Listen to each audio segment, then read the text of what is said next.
Welcome back. We're going with another show recap. Our second show was the Wolverhampton card show at the end of August, and I tell you, it was an incredible experience to build on our first show. This one was based at the Mander Centre in Wolverhampton, with tables set up on the outskirts of the central walkway on the ground floor. We were able to park in the multi-storey car park and use the lifts to get to the right place, so access was very good for a start. We got very lucky on the day for the fact that one of our neighbouring vendors didn't show, hopefully not for a serious reason, but this did mean that ourselves and the next but one table split the extra space. This gave us a lot more space to spread out and was proven to be very beneficial throughout the day. Because the show was so busy, it was useful to be able to search through people's binders for trades almost off to the side of our main displays, meaning people could continue to look at what we had on show. Attendance was through the roof and they were debating whether it was a record attendance for the shopping centre, and that would be some achievement.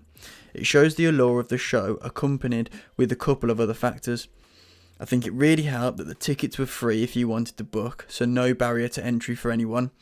We also picked up a lot of passing trade from those that had come to the shopping centre but didn't realise the show was on.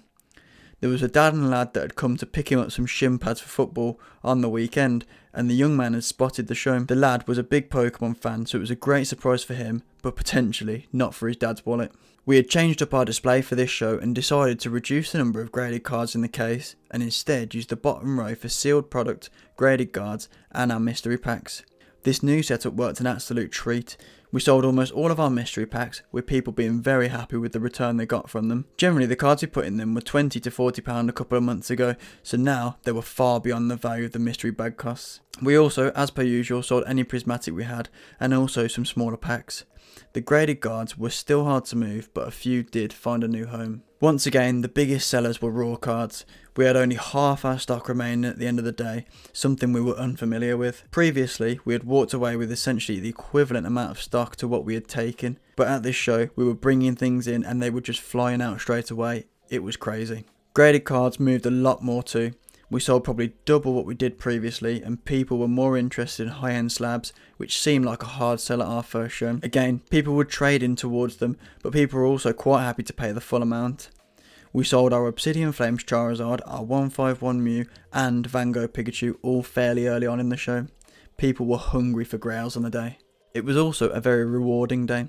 We met a lot of families whose children were getting into the hobby, or they were embracing it altogether. It was great to be able to talk to people and try and educate them on the hobby so that they can make an informed decision and purchases.